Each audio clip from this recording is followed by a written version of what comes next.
শালার বসে আছি রাহুলের কাছে ফোন দেই দেখি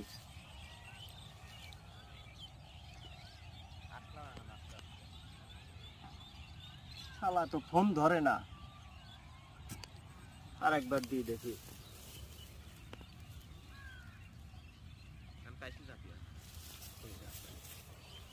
ভাই রিজাউল কোনে ইফতারি সময় গেল সময় নাই ফোন দেন না কি করবেন ফোন তো দিতেছি ফোন তো ধরে না আর একটা বার দিয়ে দেখি ফোন দেন তো হ্যালো রেজাউল কই তুমি মাল লাগবি কি মসজিদে সুমন্দি কয় কি রে সুমন্দি তামুক ব্যবসায়ী নামাজ পড়ে গেছে